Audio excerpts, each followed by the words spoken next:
একই সাথে দুইটা পাখি আঁকার জন্য ঠিক এইভাবে একটা বাঁকা দাগ দিয়ে নিতে হবে। এভাবে একটা বাঁকা দাগ দিতে পারলে একসাথে দুইটা পাখি আঁকা সম্ভব। এবার যেটা করতে হবে সেটা এভাবে পাখির ঠোঁট এঁকে নিলাম, তারপরে এইভাবে টান দিয়ে পাখির মাথা এঁকে নিলাম।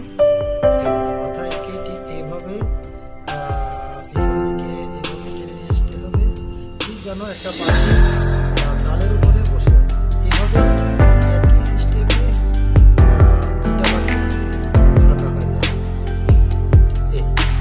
এবার যেটা করতে হবে, এবার এই পাখিটা যাকে ডালের উপরে বসে আছে সেই জন্য এইভাবে একটা তারপরে এই পাখিটার উপরে আর একটা পাখি আমরা এঁকে ঠিক এভাবে পাখি যাতে বসে আছে এবার যেটা করতে হবে আর একটা পাখি এভাবে এখান থেকে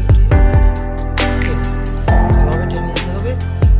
এবার যেটা করতে হবে এই পাখিটারও ঠোঁট এঁকে দিতে হবে, এইভাবে পাখিটির মাথা এভাবে।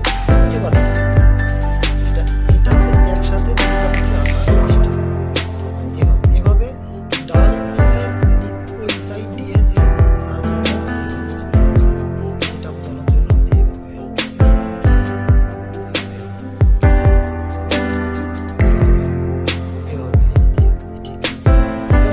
এবার কি হলো, এটা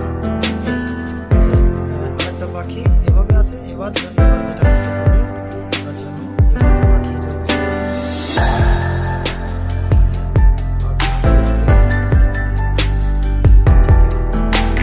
আরেকটা পাখা যেন দেখা যায় সেটা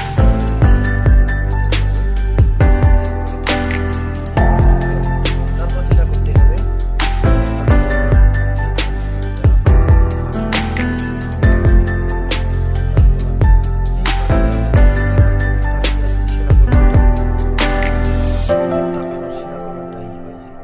তারপরে সৌন্দর্যের জন্য এইভাবে গলাটাকে একটু করে দেওয়া ঠিক এভাবে।